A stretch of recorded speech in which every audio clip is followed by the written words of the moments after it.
গণহত্যার মামলায় অভিযুক্ত শেখ হাসিনা তার বিচারের রায় আর কয়েকদিনের মধ্যেই প্রকাশ হবে। এর মধ্যে আওয়ামী লীগ সেটা প্রোটেস্ট হিসেবে নানা কর্মসূচি নিয়েছে, কিন্তু শেখ হাসিনা নিজেও কিন্তু বসে নেই।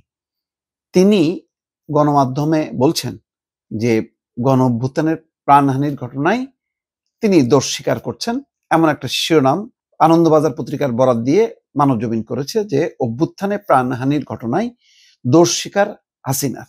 আসলে কি দোষ স্বীকার করেছেন তিনি? না, তিনি আসলে এটা বলছেন যে এর জন্য আইন শৃঙ্খলা রক্ষাকারী বাহিনী দায়ী। তিনি নিজের ঘাড়ে আর দোষটা নিচ্ছেন না, বলছেন যে তিনি কোনো নির্দেশ দেননি, আদেশ দেননি, আইন শৃঙ্খলা রক্ষাকারী বাহিনী নিজেরা এই ঘটনাটা ঘটেছে।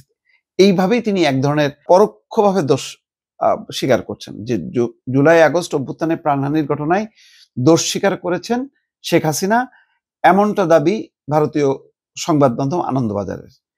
রাজনৈতিক নেতৃত্বও দায়ী। বাংলাদেশের প্রথম বাংলাদেশ ছাত্র আন্দোলন পর্বে হত্যাকাণ্ডের জন্য প্রথমবার দোষ স্বীকার করলেন হাসিনা শিরোনামে প্রতিবেদনে বলা হচ্ছে, গণবিক্ষোভের জেরে ক্ষমতা হারানোর 15 মাস পর প্রথমবার সংবাদ মাধ্যমের মুখোমুখি হয়ে দায় এড়িয়েছিলেন তিনি, কিন্তু এইবার বৈষম্য বিরোধী ছাত্র আন্দোলনের সময় বহু মানুষের প্রাণহানির ঘটনায় কার্যত দোষ স্বীকার করলেন বাংলাদেশের ক্ষমতাচ্যুত প্রধানমন্ত্রী তথা আওয়ামী লীগ সভানেত্রী শেখ হাসিনা।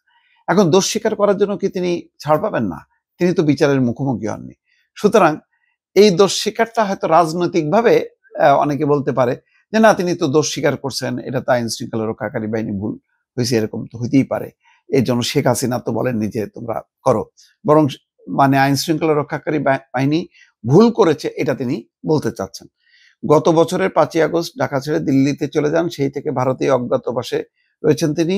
সেখান থেকে চলতি সপ্তাহের ইমেলে 3 সংবাদ মাধ্যম রয়টার্স, এপি এবং দ্য ইন্ডিপেন্ডেন্টকে প্রথম সাক্ষাৎকার দিয়েছিলেন তিনি। সেখানে গত বছরের জুলাই আগস্টের আন্দোলন পর্বে বিপুল প্রাণহানির দায় চাপিয়েছিলেন পুলিশ এবং প্রশাসনিক কর্মকর্তাদের উপর। নাম প্রকাশ না করে অভিযোগের আঙুল তুলেছিলেন বিদেশি চক্রান্ত এবং আন্দোলনকারীদের একাংশের দিকেও। কিন্তু বৃহস্পতিবার সুর বদলে রাজনৈতিক নেতৃত্বের দোষের কথাও কবুল করেছেন, অর্থাৎ রাজনৈতিকভাবেও এটা ভুল হয়েছে, এটা তিনি বলতে চাচ্ছেন। তাকে প্রশ্ন করা হয়েছিল তৎকালীন প্রধানমন্ত্রী হিসাবে, আপনি কি রাষ্ট্র কর্তৃক সংগঠিত হিংসার জন্য দায় স্বীকার করেন? জবাবে তিনি বলেন, দেশের নেত্রী হিসাবে আমি চূড়ান্তভাবে নেতৃত্বের দায়িত্ব গ্রহণ করি। হত্যাকাণ্ডের জন্য আইন শৃঙ্খলা বাহিনী নিশানা করে তিনি বলেন, আমি নিরাপত্তা বাহিনীকে পদক্ষেপের নির্দেশ দিয়েছিলাম। এই অভিযোগ মৌলিকভাবে ভুল। প্রাণহানি বা আইন শৃঙ্খলার আরো অবনতির উদ্দেশ্যেই পরিকল্পিতভাবে হত্যাকাণ্ড চালানো হয়েছিল বলে অভিযোগ করেন তিনি।